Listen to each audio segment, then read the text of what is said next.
Back to Happy Hours with Forde. I'm Forde Ness, the host of the show. Cheers to you.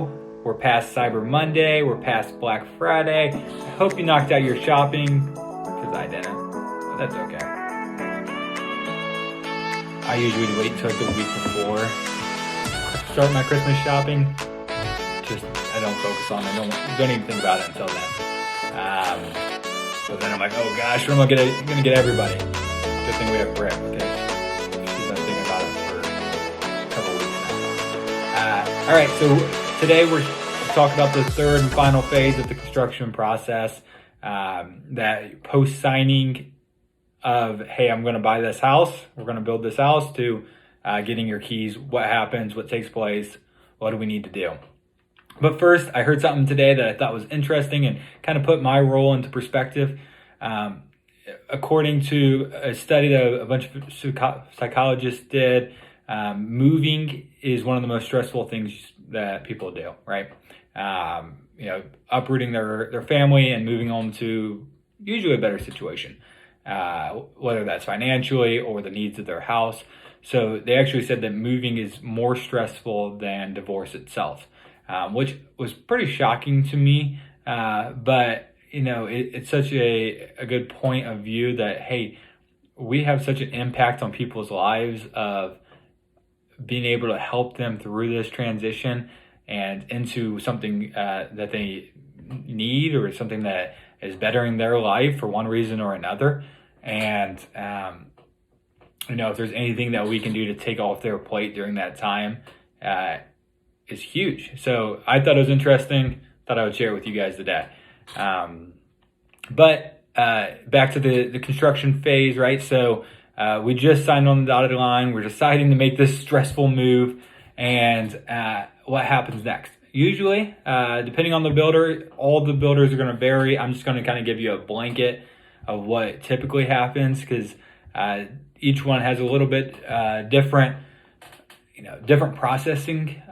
But usually you're going to go to your selections phase, whether that's with your sales counselor or with a designer. You're going to go and you're going to meet with them. You're going to pick out your cabinets. You're going to pick out your all the cosmetic things of your house, usually maybe some structural items.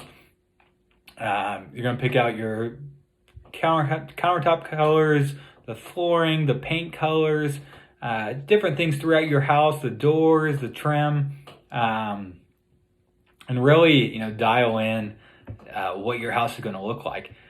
You'll also pick out the things on the exterior, your front door color, your front door style, brick or stone on the front, different siding colors. So this is actually, for me, is harder, because the inside you see all the time. You see, Pinterest of kitchens, you see Pinterest of bathrooms. You probably have them saved on a Pinterest board, or some pictures saved here and there. But the exterior, you don't pay as much attention to. Like, some things will catch your eye and you're like, oh, that looks good, but you don't spend as much time saving that. So I usually prep people and saying, hey, spend some time thinking about what your exterior, what you want your exterior to look like. So we get through selections. The builder's then going to have you sign off on all your selections, and then send it to the city for permits. The city's going to look over it, make sure everything looks good, make sure that they know what's going on, keeping tabs of what's happening in their city, right? And then they're going to send it back, say, hey, you've got the permits to start construction. That usually can take a couple of weeks, so that's not fun. Waiting process, because you're all excited. You just picked out all your selections. I'm ready to get it started. But once it comes back, the builder will go ahead and usually get it started from there. So looking at,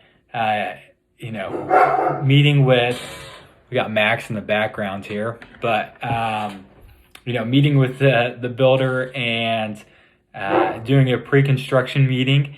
So usually walking through all the structural items of the house and making sure that we are building the right house that you had chosen for, or that you had decided to build. And then they start the dig. So usually if you're doing a basement, they're going to dig the house, and then they'll pour the walls. They'll get the plumbing in the basement done.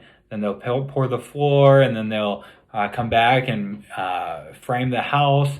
So then the house is going to really start looking like a house, right? You're going to have all the walls up, but the inside will still look kind of bare because they're just 2x4s that you can look right through.